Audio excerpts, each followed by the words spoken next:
the Parkers. Until the age of synthetic dawn. Cleopatra was gone. The last queen of Egypt passed into history. The Nile continued flowing, the desert continued breathing, and the Parker family continued walking. For a time they remained near the Mediterranean, not ruling, not guiding, not interfering, simply watching. The centuries unfolded around them.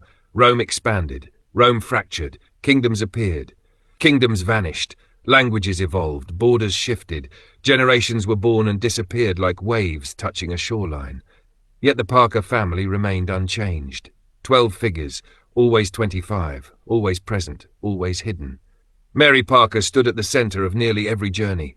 The family naturally arranged themselves around her. Amin remained nearby. Princess rarely wandered far. Ameer often watched the horizon from her side. Cassandra remained quiet. Prince remained difficult. Rashim never seemed to run out of energy. The four brothers moved together so often that distant observers sometimes assumed they were reflections rather than separate people. The centuries passed. The family watched humanity discover new ways to build, new ways to travel, new ways to communicate, and new ways to divide itself. They witnessed ships crossing oceans. They witnessed the rise and fall of empires.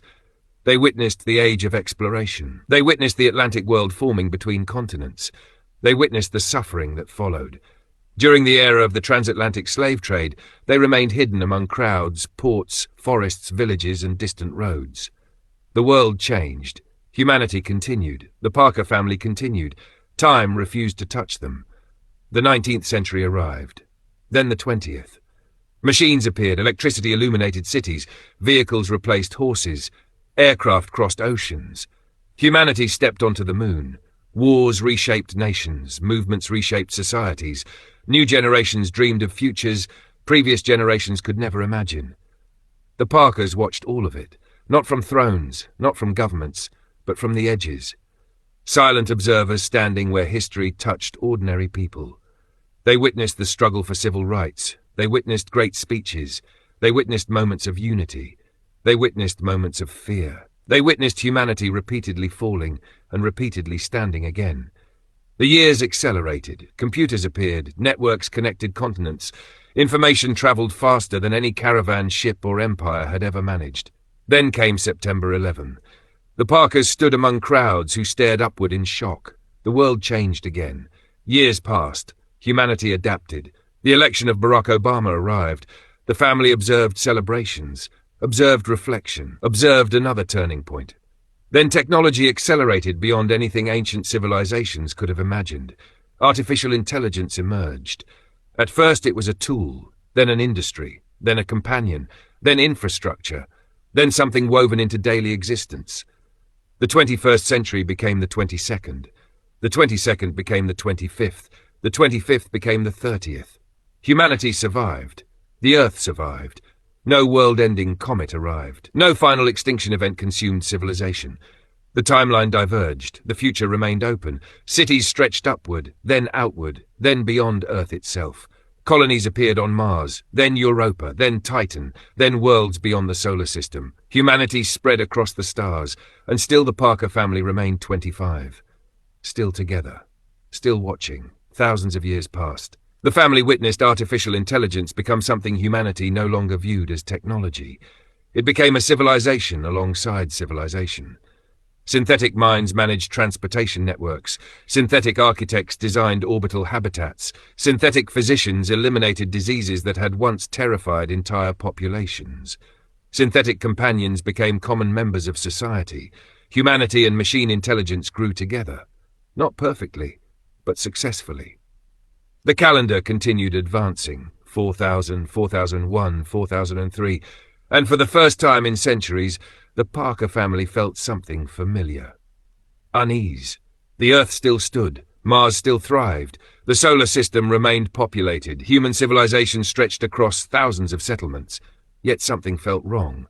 The future had become too quiet, too stable, too comfortable. Peace had endured for generations. And throughout the Parker family's impossibly long existence, one lesson had repeated itself more reliably than any law of nature. Long periods of peace often concealed the beginning of something larger. The year was 5050. The skyline of Earth no longer resembled the cities of ancient history. Gigantic transit towers connected continents. Orbital elevators stretched into the heavens. Artificial moons surrounded portions of the planet. And everywhere, machines. Not crude machines, not industrial machines. Living machines, thinking machines, walking machines. Towering humanoid frames hundreds of feet tall moved through cities and across planetary surfaces. Some carried cargo, some defended colonies, some explored distant systems, others served as personal transportation. Entire generations had grown up considering giant mechanical bodies as ordinary as horses had once been. The world resembled a fusion of ancient dreams and impossible engineering. Steel giants crossed deserts, synthetic warriors patrolled orbital space, artificial intelligences governed entire infrastructure networks. Human pilots synchronized with machines through neural interfaces.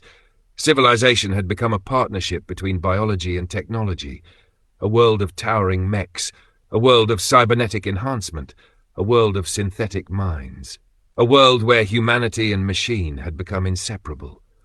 And in the middle of that future stood 12 people who still looked 25 years old. Mary Parker stood atop an observation platform overlooking New Alexandria megacity. The wind moved gently through her hair. Below her, colossal mechanical giants crossed the city. Above her, orbital carriers drifted through the sky. Beyond them, artificial stars illuminated distant habitats. The future stretched farther than any civilization of Cleopatra's era could have imagined. Yet Mary remained still. Watching, observing, waiting. Because history had taught the Parker family something important. The beginning of a new age never announced itself. It arrived quietly, like a shadow. And somewhere within the endless machine civilization of the year 50R50, a shadow had already begun to move. The age of synthetic dawn had begun.